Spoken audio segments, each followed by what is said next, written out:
The Civil War in France by Karl Marx. Postscript by Fredrick Engels on the 20th anniversary of the Paris Commune. I did not anticipate that I would be asked to prepare a new edition of the address of the General Council of the International on the Civil War in France and to write an introduction to it. Therefore, I can only touch briefly here on the most important points. I am prefacing the longer work mentioned above by the two shorter addresses of the General Council on the Franco-Prussian War (Chapter 1 and Chapter 2). In the first place, because the second of these, which itself cannot be fully understood without the first, is referred to in the Civil War, but also because these two addresses, likewise drafted by Marx, are, no less than the Civil War, outstanding examples of the author's remarkable gift, first proved in the 18th Brumaire of Louis Bonaparte, for grasping clearly the character, the import, and the necessary consequences of great historical events, at a time when these events are still in process before our eyes, or have only just taken place. And, finally, because we in Germany are still having to endure the consequences which Marx prophesied would follow from these events. Has that which was declared in the first address not come to pass? That if Germany's defensive war against Louis Bonaparte degenerated into a war of conquest against the French people, all the misfortunes which befell Germany after the so-called wars of liberation would revive again with renewed intensity? Have we not had a further 20 years of Bismarck's government, the exceptional law and the anti-socialist campaign taking the place of prosecutions of demagogues with the same arbitrary police measures and with literally the same staggering interpretations of the law? And has not the prophecy been proved to the letter that the annexation of Alsace-Lorraine would, quote, force France into the arms of Russia, and that after this annexation, Germany must either become the avowed tool of Russia, or must, after some short respite, arm for a new war, and moreover, quote, a race war against the combined Slavonic and Roman races? Has not the annexation of the French provinces driven France into the arms of Russia? Has not Bismarck for fully 20 years vainly wooed the favor of the Tsar, wooed it with services even more lowly than those which Little Prussia, before it became, quote, the first power in Europe, was wont to lay at Holy Russia's feet? And is there not every day hanging over our heads the Damocles sword of war, on the first day of which all the chartered covenants of princes will be scattered like chaff, a war of which nothing is certain but the absolute uncertainty of its outcome, a race war which will subject the whole of Europe to devastation by 15 or 20 million armed men, and is not already raging because even the strongest of the great military states shrinks before the absolute incalculability of its final outcome? All the more, it is our duty to make again accessible to the German workers these brilliant proofs, now half forgotten, of the far-sightedness of the international working-class policy in 1870. What is true of these two addresses is also true of the Civil War in France. On May 28th, the last fighters of the Commune succumbed to superior forces on the slopes of Belleville. And only 2 days later, on May 30th, Marx read to the General Council the work in which the historical significance of the Paris Commune is delineated in short, powerful strokes, but with such clearness, and above all such truth, as has never again been attained in all the mass of literature which has been written on the subject. If today we look back at the activity and historical significance of the Paris Commune of 1871, we shall find it necessary to make a few additions to the account given in the Civil War in France. The members of the Commune were divided into a majority of the Blanquists, who had also been predominant in the Central Committee of the National Guard, and the minority, members of the International Workingmen's Association, chiefly consisting of adherents to the Proudhon school of socialism.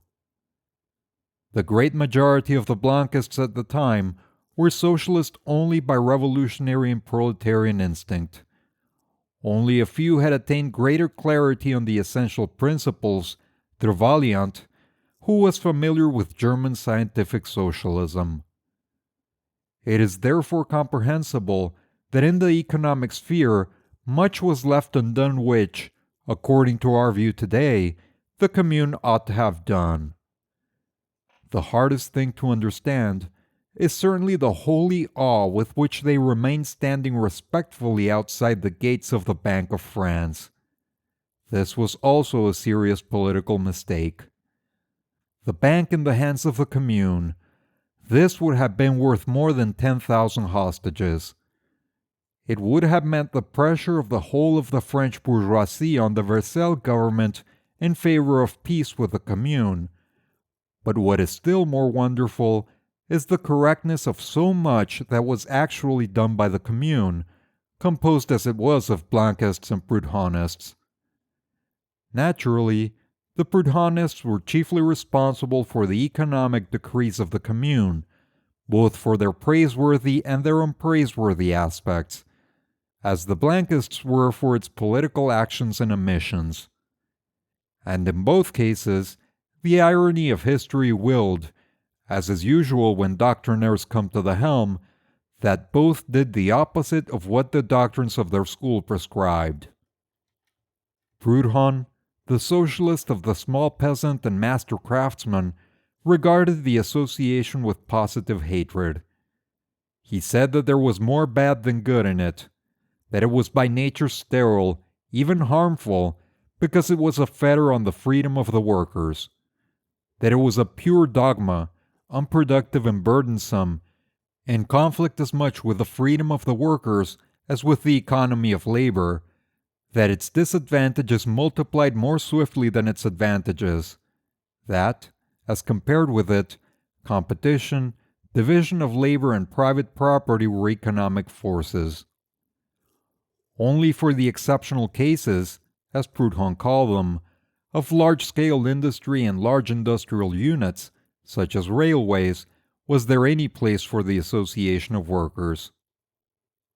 By 1871, even in Paris, the center of handicrafts, large-scale industry had already so much ceased to be an exceptional case that by far the most important decree of the Commune instituted an organization of large-scale industry and even of manufacture which was not based only on the association of workers in each factory, but also aimed at combining all these associations in one great union. In short, an organization which, as Marx quite rightly says in the Civil War, must necessarily have led in the end to communism, that is to say, the direct antithesis of the Proudhon doctrine. And therefore, the Commune was also the grave of the Proudhon school of socialism. Today this school has vanished from the French working-class circles. Among them now, among the possibilists more or less than among the, quote, Marxists, Marx's theory rules unchallenged. Only among the, quote, radical bourgeoisie are there still Proudhonists. The Blanquists fared no better. Brought up in the school of conspiracy, and held together by the strict discipline which went with it, they started out from the viewpoint that a relatively small number of resolute, well-organized men would be able, at a given favorable moment, not only seize the helm of state, but also by energetic and relentless action, to keep power until they succeeded in drawing the mass of the people into the revolution and ranging them around the small band of leaders. This conception involved, after all, the strictest dictatorship and centralization of all power in the hands of a new revolutionary government. And what did the Commune, with its majority of these same Blanquists, actually do? In all its proclamations to the French in the provinces, It appealed to them to form a free federation of all French communes with Paris, a national organization which for the first time was really to be created by the nation itself. It was precisely the oppressing power of the former centralized government, army, political police, and bureaucracy, which Napoleon had created in 1798, and since then had been taken over by every new government as a welcome instrument and used against its opponents. It was precisely this power which was to fall everywhere, just as it had already fallen in Paris. From the outset, the Commune was compelled to recognize that the working class, once come to power, could not manage with the old state machine. That in order not to lose again its only just conquered supremacy, this working class must, on the one hand, do away with all the old repressive machinery previously used against itself, and on the other, safeguard itself against its own deputies and officials by declaring them all, without exception, subject to recall at any moment. What had been the characteristic attribute of the former state? Society had created its own organs to look after its common interests, originally through simple division of labor.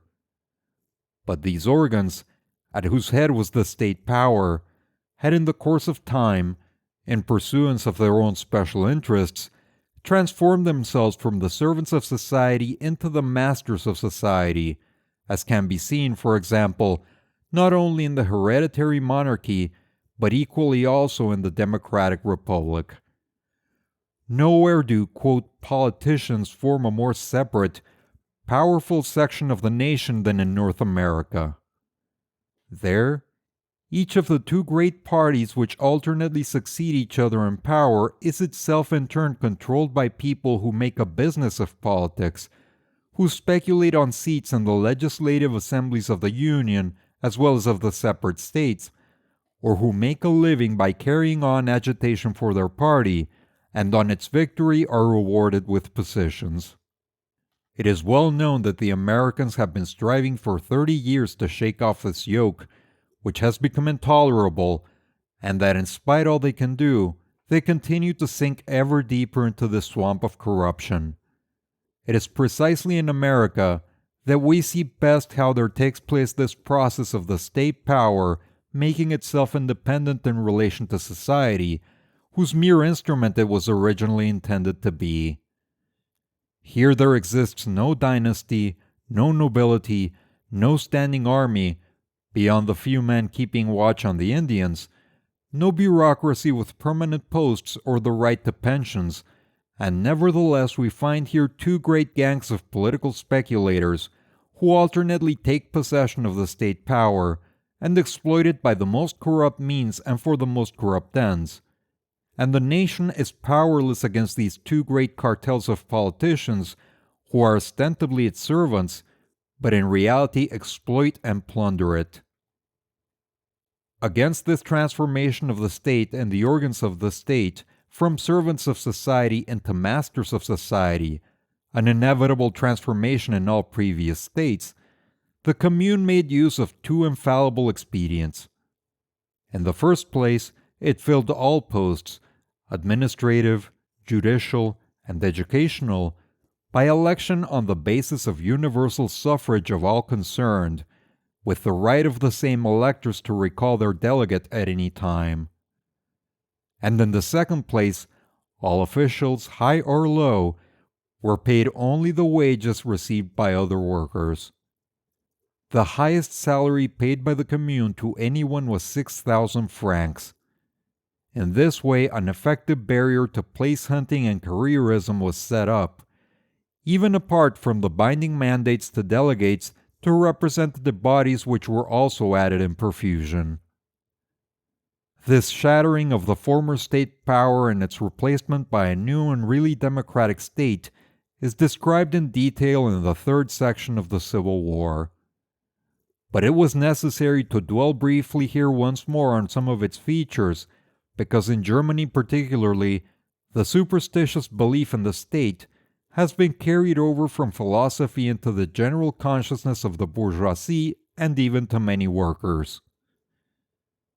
According to the philosophical notion, quote, the state is the realization of the idea, or the kingdom of God on earth, translated into philosophical terms, the sphere in which eternal truth and justice is, or should be, realized.